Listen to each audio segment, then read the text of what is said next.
This is a CBNnews.com update. I'm Mark Martin. President Bush fired back again today against Russia. He accused Russia of bullying and intimidating the break-off country of Georgia. The president said the people in the former Soviet republic chose freedom and we will not cast them aside. Meanwhile, Condoleezza Rice is looking to have leaders on both sides sign a proposed ceasefire agreement. She says it will protect Georgia's interest despite concessions to Russia. The immediate goal is to get Russian forces out of Georgia. Meanwhile, a high-ranking Russian general says the new deal to place a U.S. missile defense system inside Poland, quote, cannot go unpunished. He says Poland is exposing itself to a strike 100%. Poland and the U.S. reached the deal Thursday after months of negotiations. Russia is already angry with the U.S. for talking about bringing former Soviet republics like Georgia and Ukraine into NATO.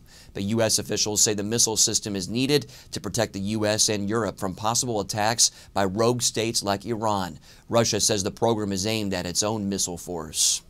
Turning now to medical news, a new study suggests moisturizing creams may increase your risk of skin cancer. Scientists exposed mice treated with moisturizers to ultraviolet light. The treated mice grew 69% more skin tumors than untreated mice. Researchers believe certain ingredients in the creams may be to blame, but some experts disagree. They say the skin on mice is not an acceptable stand-in for human skin, and there is no evidence that the creams are harmful to people. They say just take proper precautions by always using sunscreen. In other news, thousands of Christians are expected in Washington, D.C. this Saturday for The Call. The worldwide prayer movement started 8 years ago at the mall in D.C. Nearly 500,000 people gathered then to fast and pray for our country. This year's event will focus on prayer for the elections and ending abortion. Event leader Reverend Lou Engle says participants will also pray for Saturday's political forum at Saddleback Church in California. Christian voters will be waiting to see what happens Saturday at the Saddleback Church's Civil Forum on the presidency in Lake Forest, California. John McCain and Barack Obama will each spend an hour answering questions from Pastor Rick Warren. CBN News senior national correspondent David Brody will be at the forum. Check out his reports this weekend at CBNnews.com. And finally, there's no need for taking polls. One Minneapolis bakery says it has a better way to predict the next president by selling their political party-inspired cookies.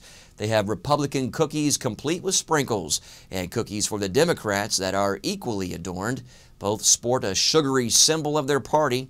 So far, owners say the Democrats have the lead, but it could all change in a couple of weeks when the Republican convention hits town.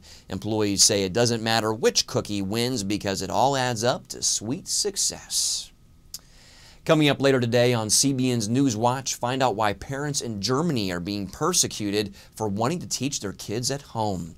Plus the latest on the Call event in D.C., see the history behind this worldwide prayer movement. Check your local listings or watch the newscast streamed here online at 4 p.m. Eastern. And for more news around the world 24/7, stay with CBNnews.com.